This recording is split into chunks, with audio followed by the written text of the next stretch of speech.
Okay, this is for Amber. She wants advice on being RBT in the home setting and also in the school. Let's start with the home. I've done a couple of videos on this before, but they were kind of like down, so let's do a new one. When you are coming in the home, there's a few variables to consider. In the very beginning, you are definitely going to be wanting to be building rapport.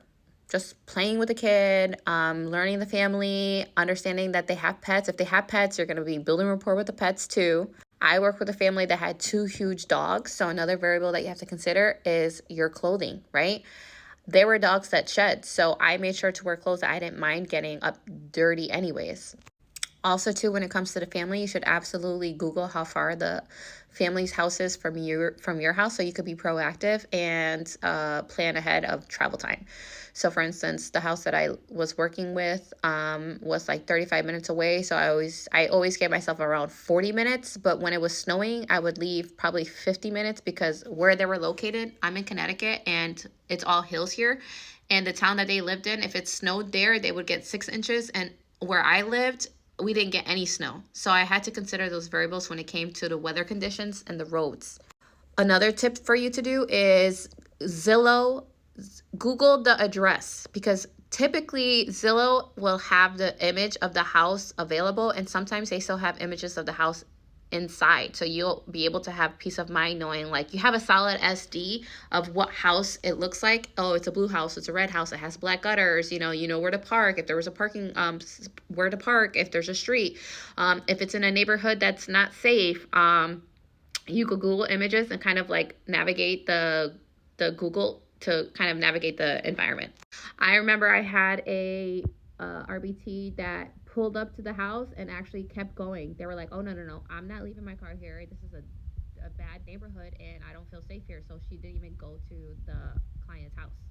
She just did a no show up and just quit.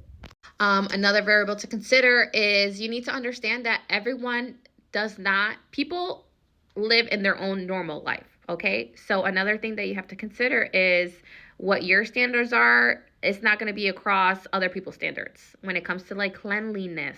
So also too, if you see that there's shoes outside of the home, that means you should be taking off your shoes outside of their home, because they're a house that values clean, no shoes inside the house. So respect that and make sure that you always have.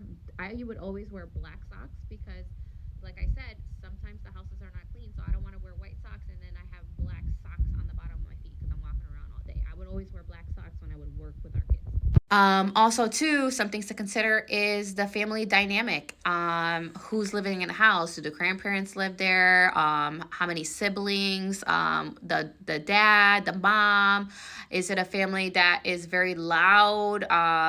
I had a family where the dad was very vocal and expressive and got upset very easily. And there was a couple times where the families would fight, and it's uncomfortable, obviously, because you're in a position where they're having a disagreement and it's like, oh my God, it's awkward. So you have to consider that might happen. And also too, when it comes to siblings fight all the time. So that is also another variable, because it's like, how am I going to tell you how to raise your children, especially when you're punishing your other child in front of me? Like, you just have to be considerate and understand, like, you're there to provide treatment for the learner, and you do your best to navigate the situations in a neutral way. Another variable that no one talks about and when you're working in the in-home aspect is that sometimes family members don't understand the autism diagnosis. And I'm going to be honest, it's unfortunate that you'll be in a position, maybe you won't, but I've been in positions where families didn't accept that they had a child that had special needs. And that's very hard to see, especially having to be in the same environment where you see how the family is being treated or your learner's being treated.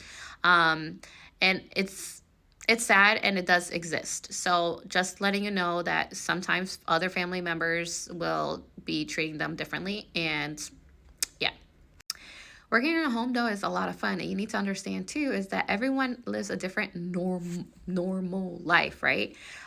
So what's normal to you may not be normal to them. So you always have to adjust your lens and stuff for understanding that you need to value what their normal is.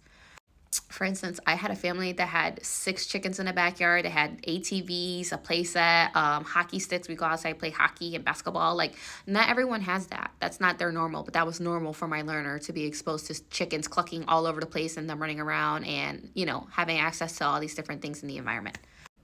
And then I've had families where I have to climb up 4 flights of stairs and the children don't play outside. There is no outside to play with. So they're playing in their living room or their bedroom. So you just have to respect that and understand, like, you just have to individualize everybody's plan based off of the environment that you're in. But working in a home is definitely, I suggest every practitioner, RBT, any service provider, definitely you need to be exposed to home services. You're definitely, you'll value things differently, and you'll definitely have a different clinical approach. You'll become a better clinician. I am going to do a part 2 for school because I don't want this to be too long.